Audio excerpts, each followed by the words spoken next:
Today we're building a team by linking X teammates. The rules are pretty simple. We start with one random player and link teammates until we have our full starting line. One more thing, the player links just can't be on the same team currently. To start out, I get to pick my random first player, and I'm not going to overthink this too much. I'm just going to go ahead and get Patrick Mahomes. Obviously, the quarterback is the most needy position when we're building a team. Who better to fit that than Patrick Mahomes? And that means we can get an elite wide receiver on the Dolphins now. Tyreek Hill. Yes, Patrick Mahomes and Tyreek Hill are joining forces once again. The very first year Tyreek Hill was on the Miami Dolphins, tight end Mike Gesicki was on there too, so we're going to go ahead and get him. The only bad thing about that is it only connects us to the Patriots of last year. To be honest, I really can't think of any great Patriots off of last year's roster off the top of my head. I would like to pick up a defensive player too since we've been working on offense so much. We have Jabril Peppers, who is a good player. He'll connect us to a couple of different teams. But we also have Jalen Mills, and he's not a great player at only a 74 overall. But he did spend some time with some great players on the Philadelphia Eagles for a little while, so we'll go ahead and take him. So now we can take a greater player on the Eagles. An 89 overall cornerback, Darius Slay Jr. We got a not so good player in our secondary, but now we got an all-pro type player. The problem I have now is barely any of these players in this starting lineup for the Lions back then is not even in the NFL besides for two players. And that is left tackle Taylor Decker, but that doesn't open up many options because he's spent his whole entire career on the line. And then defensive tackle Ashawn Robinson. He's played with a few different teams, so I guess we'll have to go with him. Ashawn Robinson was also on the LA Rams in 2022. And you know who else was on the Rams in 2022? All-time linebacker on the Washington Commanders now, a 91 overall Bobby Wagner. I'm so glad we got back into adding all-stars on this team because for a little while I was losing some hope on how this team was going to do. Obviously, he was on the Seahawks for a while, on a lot of great Seahawks teams as well. I am looking at this 2020 roster because that's the last time when they win the playoff. I really wouldn't mind going offensive line because we really haven't got any offensive linemen yet, but there's nobody really that great here. We do have Pona Ford, not a great player, but he's been on the Bills in 2023. We could probably link it to a player there. And that's exactly what we're going to do. We're going to get Pona Ford, which links us to the Buffalo Bills when Von Miller was on the Bills. That's another all-star we can have on our defense. Then we'll link Von Miller to offensive lineman Dalton Risner so we can finally get an offensive lineman on our team. The only really bad thing about that is I kind of have us in a pickle again because Risner only spent time on the Broncos and the Vikings. We can't link him back to the Denver Broncos, and they can't be on the same team currently. So this next player had to play for the Vikings in 2023, but had to be on a different team for 2024. I'm going to go with outside linebacker Jordan Hicks. He's a decent player, and it also links us back to the Arizona Cardinals since he was on that team in 2021. Wide receiver DeAndre Hopkins was also on that team. During his time with the Houston Texans, he was teammates with a random offensive tackle named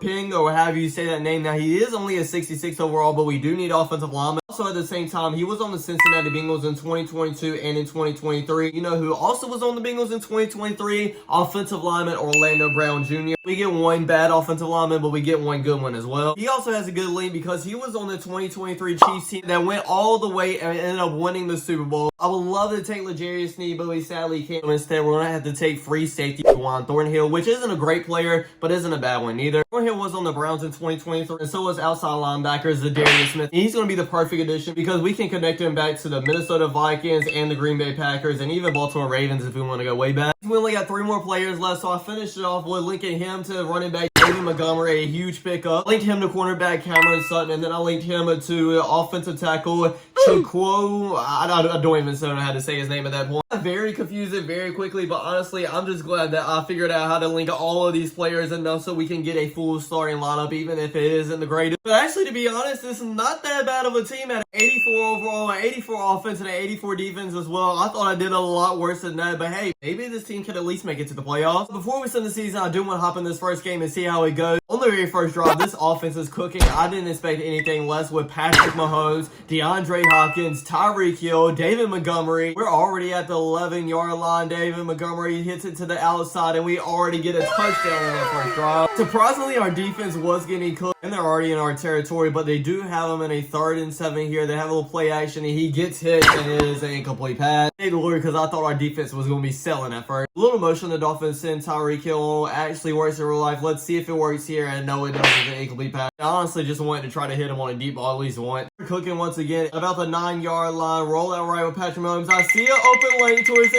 end zone. We heard a hurdle. Look up, but the ball bounces out. He got it, went out of bounds. I might have got a little too high running the ball with Patrick Mahomes right there. We're on the 3-yard line now. With all of these weapons, somebody should get open. Actually, we get sacked that time as well. We're on 4th and goal. It would be an easy chip shot field goal, but you know me, I'm not going for the field goal. DeAndre Hopkins is wide open in the end zone for a touchdown. I see wearing number 87. Can we please get him a different number? We have less than 2 minutes left to try to score a touchdown before halftime, but we pick it off. It's Bobby Wagner, the future Hall of Famer, and we get to the 20. 15. Chris Kurt's kind of catching up, but he doesn't, and we get another touchdown, up 21-3 now. That was legit the perfect time to get an interception as well. That wasn't the last time we scored in the first half, though, because we get another touchdown, and we're up 28-3 at halftime. In the second half now, the Jaguars had the ball first, and we get a great stop on 2nd down, but 3rd and short now. They should be able to pick this up on the run, but they don't. The defense holds strong here. So far, I am loving what this team is doing, making big plays on the offensive side, the defensive side. We honestly might have a chance to go all the way, but we got to finish this game first. Right at the 11-yard line once again, drop back. We'll throw it to Tyreek Hill. He'll have to make something happen to get a touchdown, and he kind of does, but doesn't. 5-yard line, maybe we'll throw a goal line fade to him, and it is another touchdown this time. We end up winning this game with 35-10, but now is the fun part where we get to send to the end of the regular season and see if we can at least make it to the playoffs. Obviously, as you can all tell, I had high hopes for this team, but actually they end up going 7-10, so obviously they didn't make it into the playoffs with that kind of record. We were 3rd in our division. How did the Jets have a better record than us and get into the playoffs with a 9-8 record? I don't really know what would have went wrong.